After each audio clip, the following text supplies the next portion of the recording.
of Weymouth Street this morning as prosecutors dismantled a decades-long drug operation in Kensington. Northern Michigan has been infiltrated. Cartel operations are ramping up fast. All units deploy immediately. 3 a.m. in Traverse City, Michigan.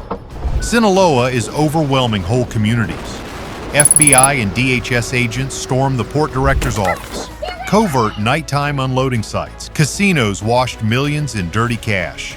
This is the spot where Michigan almost collapsed.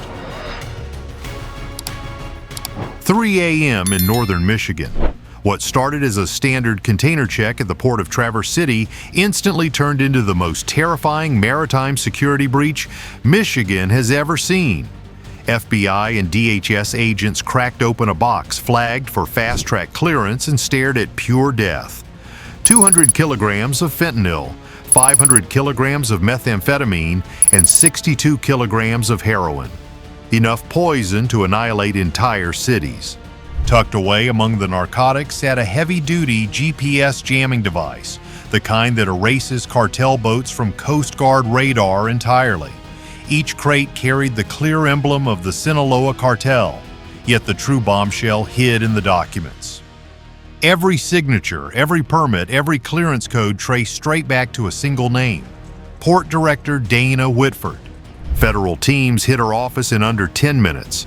Inside, they found $2.3 million in cash stuffed into waterproof suitcases, 14 restricted access cards issued to ghosts, one loaded 9mm pistol, and blueprints for an inland fuel pipeline expansion. In reality, a secret smuggling artery pumping Sinaloa poison straight into the heart of Michigan. The truth stared back, cold and undeniable. For 4 years, Whitford had silently turned a serene tourist harbor into a tailor-made cartel gateway. As this probe surges forward, it plunges deeper into Michigan's shadowy underworld. The Port Director of Traverse City, Michigan, now sits in cuffs for orchestrating a Sinaloa cartel smuggling pipeline. When federal agents pored over the records seized from Dana Whitford's office, the true scale of her betrayal emerged, far darker and more sinister than mere smuggling. Whitford wasn't just letting cartel shipments slip through Traverse City. She had masterminded an entire maritime distribution network that reached far into north-central Michigan.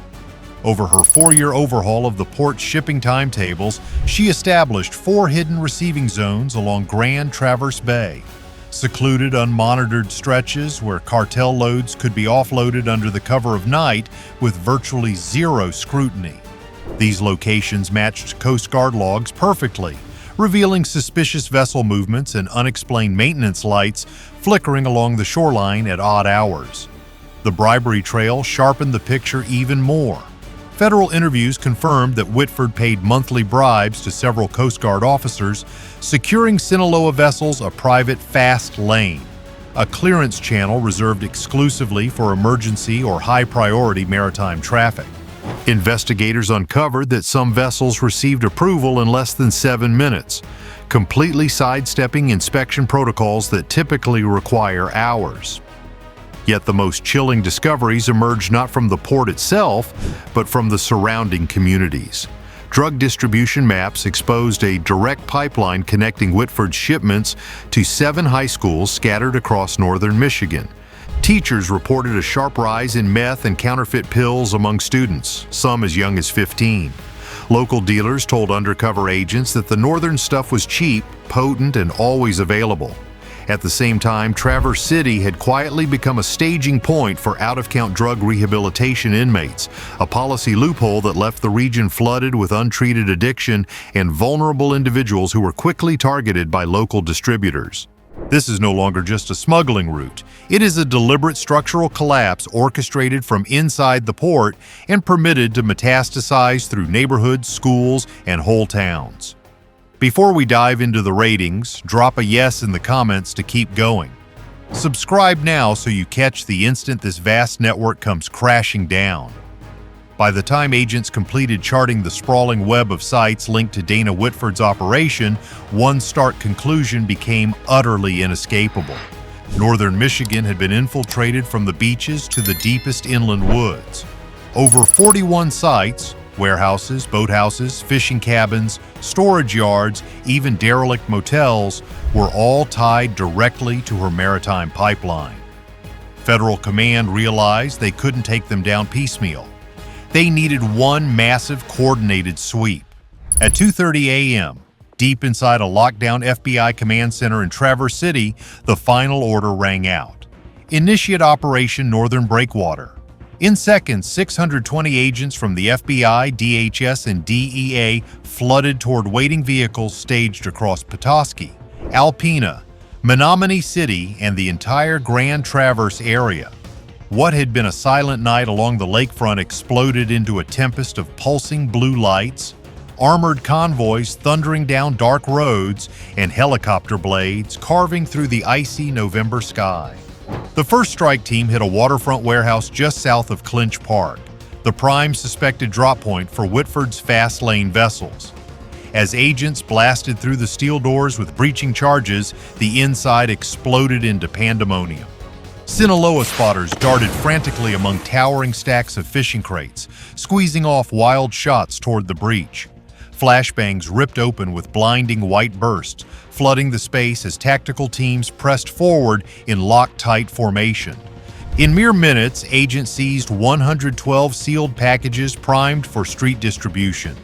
At the same time, in Petoskey, a 3-story storage facility turned into a fortress. The cartel crew inside had armored the ground level with heavy steel plating and crude barricades. As the breach team closed in, gunmen unleashed a barrage from a second-floor balcony, forcing the initial assault wave to scramble for cover. A DHS armored beast lumbered forward, soaking up incoming fire before slamming full force into the barricaded entrance. The fierce gun battle raged for 14 minutes, only ending when federal agents overpowered the holdouts through relentless synchronized stairwell assaults. Farther east near Alpena, Coast Guard tactical teams cut off 2 small boats desperately racing toward open water. Helicopters flooded the bay with blinding spotlights as boat crews barked orders in English and Spanish. When one vessel gunned its engines toward open water, a Coast Guard cutter sliced in hard, trapping it and forcing the crew to throw up their hands. The fiercest showdown erupted outside Charlevoix, where agents zeroed in on a remote storage yard concealed behind an old lumber mill. As agents closed in, 3 pickup trucks lurched into motion, tearing down a tight forest road in a desperate bid for freedom. Drones overhead locked onto their path, feeding real-time coordinates to ground teams rushing to intercept. A swift roadblock materialized in a nearby clearing. Spike strips snapped into place. Engines howled, tires screeched in protest. One truck floored it straight at the barrier, only to grind to a halt as federal vehicles boxed it in tight from front and rear. Agents dragged the occupants from the wrecked trucks and cuffed them on the spot as the other 2 vehicles threw in the towel and surrendered. By first light, all 18 strike teams radioed in victory. Dozens of suspects sat in restraints. Massive hauls of narcotics, firearms, and maritime gear were locked down. Northern Michigan had just lived through its biggest anti-cartel blitz in state history. A single night when federal forces seized back every square foot of ground that Dana Whitford had quietly surrendered to the Sinaloa cartel. As the dust cleared from the relentless overnight raids, federal analysts stepped into a hushed war room. Long conference tables in the makeshift command center groaned under the weight of laptops, servers, confiscated files, and hard drives pulled straight from Dana Whitford's office, laid out like relics from a shadow empire. What the investigators uncovered in the hours that followed wasn't random mayhem, but chilling, meticulous precision. A financial web so meticulously crafted that it rivaled the ruthless efficiency of a global corporation. The first major break surfaced from a locked steel case yanked out from under Whitford's desk. Inside lay records for 37 consulting accounts linked to shell companies sporting innocuous names like Great Lakes Marine Advisors, North Shore Development, and Harbor Efficiency Group. On the surface, they appeared as ordinary vendor contracts, but as forensic accountants burrowed deeper, every account synced perfectly with the docking of specific vessels, aligning precisely with timestamps pulled from Coast Guard records and container manifests. Each fabricated invoice tracked the exact rhythm of a narcotics delivery. Whitford had engineered a sophisticated 3-tier financial pipeline. Tier 1, from Port Strait to casino. Cash harvested at the harbor, delivery fees, drug profits, and transfer payments was funneled directly into 2 tribal casinos. There, Whitford's inner circle weaponized slot machines, table chips, and player cards tied to fake identities to launder millions in cartel money. Elderly regulars remembered strangers slipping in late at night, dropping heavy bets, cashing out fast, and vanishing without a word. Tier 2, Casino to Mexico. Once the funds emerged spotless from the gaming floors, they were wired in carefully structured chunks to accounts in Arizona and Wisconsin, shells quietly controlled by cartel money runners. From those states, the cash flowed south into Mexico via cryptocurrency exchanges and remittance networks disguised as legitimate business refunds. Tier 3, Mexico back to Michigan. The loop closed tight when Sinaloa wired fresh funds into Whitford's shell companies, disguised as legitimate Coastal 22 upgrade investments or routine maritime consulting fees. This airtight system hummed along relentlessly, week after brutal week. Yet the single most damning evidence sat buried in one spreadsheet, tucked inside a bland folder marked Q2 Logistics. In stark plain text, it detailed weekly inflows of $4.7 million, proving Whitford's network was pumping an average of $4.7 million every 7 days straight into cartel coffers. In total, agents calculated that more than $163.4 million had been washed through the casino channels alone. But the probe didn't stop at the money trail.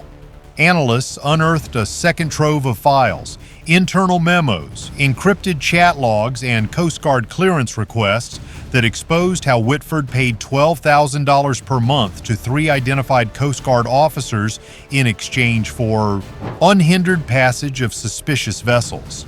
Certain officers had gone so far as to flag their own colleagues for reassignment, guaranteeing that only compliant crews were on duty whenever cartel shipments arrived. Deeper analysis revealed a sprawling web of enablers stretching far beyond the port itself, including 4 casino managers who regularly greenlit massive high-value chip conversions with zero documentation, and 2 property developers who quietly leased shoreline storage cabins that soon transformed into full-blown distribution hubs.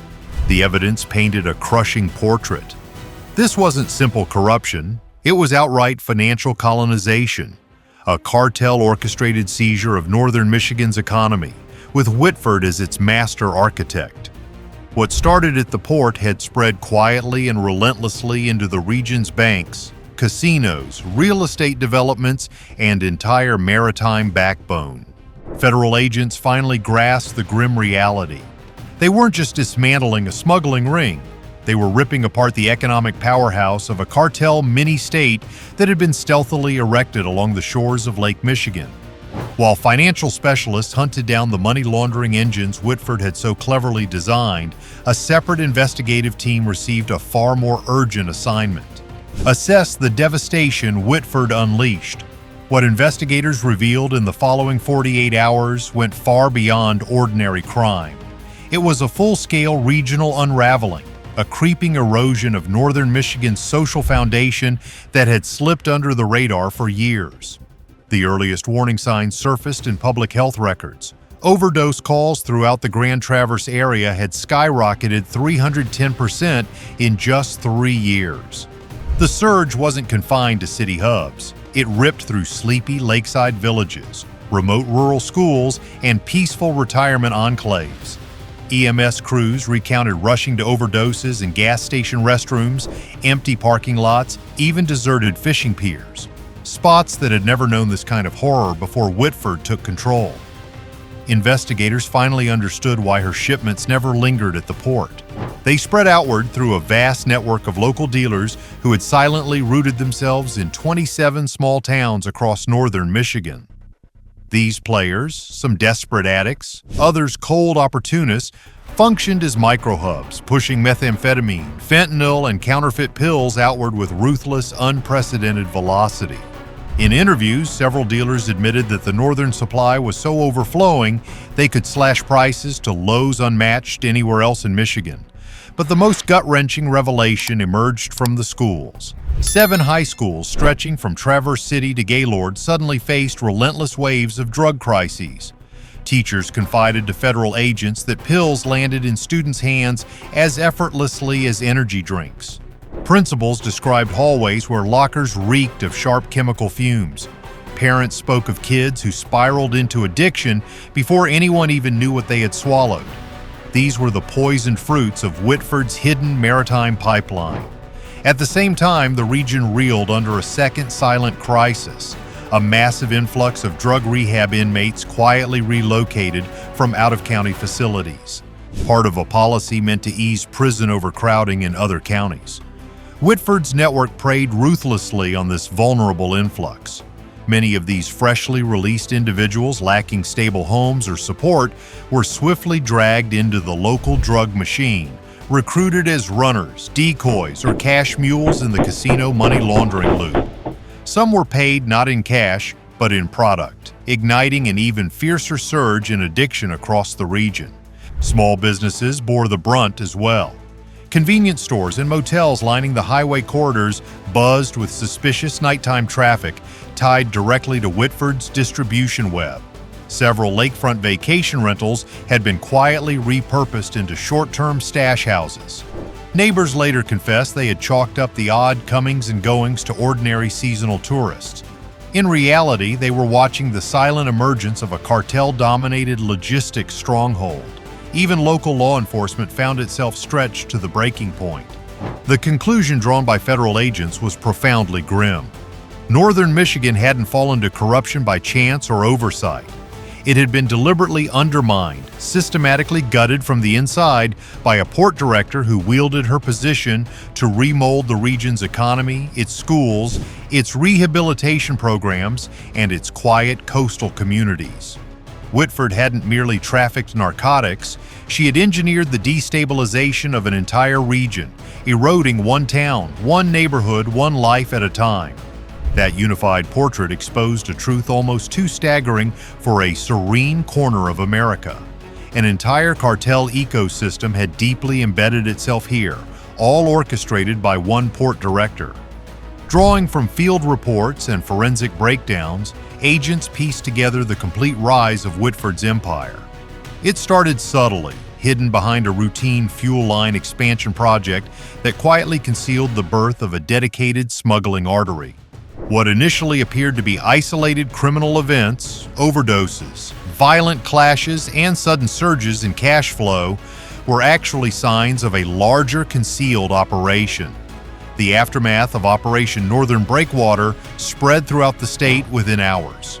Dozens of cartel operatives were taken into federal custody, including several who were found carrying forged maritime IDs directly tied to Whitford's office. 4 casino supervisors admitted to approving significant chip conversions without any paperwork, facilitating the laundering of millions in cartel profits. What shocked investigators the most was how swiftly the numbers aligned. The amounts of seized narcotics, fentanyl, methamphetamine, and heroin corresponded precisely with the overdose surges throughout the region. The cash found in Whitford's office matched ledger entries detailing weekly cartel revenue inflows, while the laundered amounts tracked through the 2 tribal casinos aligned perfectly with the estimated volume of transactions processed via chip exchanges and slot machine cycles. For the first time, federal agencies could see the full scope of the operation, not as isolated pieces, but as a single, highly organized enterprise. Whitford was located 7 hours after the raid began, hiding in a rented cabin near Torch Lake. She made no attempt to resist, and investigators observed that she appeared almost relieved, as though the downfall of her criminal empire had been unavoidable. Her arrest marked the end of the most complex maritime infiltration Michigan had ever encountered. Yet, it raised questions that couldn't be overlooked. How many other ports, casinos, inspection units, or regional hubs across the Great Lakes were susceptible to similar schemes? How many officials like Whitford held enough power to reshape an entire region without drawing notice? As federal teams prepared their final reports, one conclusion emerged above all the data. Northern Michigan hadn't just been exploited, it had been methodically transformed into a cartel gateway, quietly, efficiently, and almost undetected. While Operation Northern Breakwater had shut down that gateway, its lessons resonated far beyond the shoreline. Northern Michigan might have survived this operation, but the warning it carries is much larger than one port, one director, or one cartel pipeline. What unfolded here is a lesson every community in America must confront. Corruption doesn't announce itself with sirens. It quietly infiltrates through trusted positions, paperwork that appears routine, signatures that go unchallenged, and minor adjustments that seem innocuous. Until one day, everything unravels all at once. Dana Whitford didn't construct this empire in a single night. She built it incrementally. One unchecked decision, one unreported shipment, one cleared vessel, one bribed officer at a time. That's how a peaceful harbor was transformed into a cartel gateway. That's how entire towns were consumed by addiction, overdoses, homelessness, and violence, all while people believed they were still safe. The lesson is clear, yet harsh. One person in power can cripple an entire region. One unprotected system can be turned into a weapon, and one blind spot can give a cartel everything it needs. Michigan was fortunate. It had agents who refused to look the other way. It had teams willing to work through the night, fight through gunfire, and uncover every hidden channel Whitford had built. But not every state will recognize the warning signs in time. If you want these investigations to continue, if you want the rest of this hidden network exposed, hit like right now so this story reaches more people. If you believe accountability matters, comment Breakwater so I know you're ready for the next chapter. And if you want to follow every raid, every arrest, every collapse of hidden cartel pipelines across America, subscribe so you never miss what's coming next.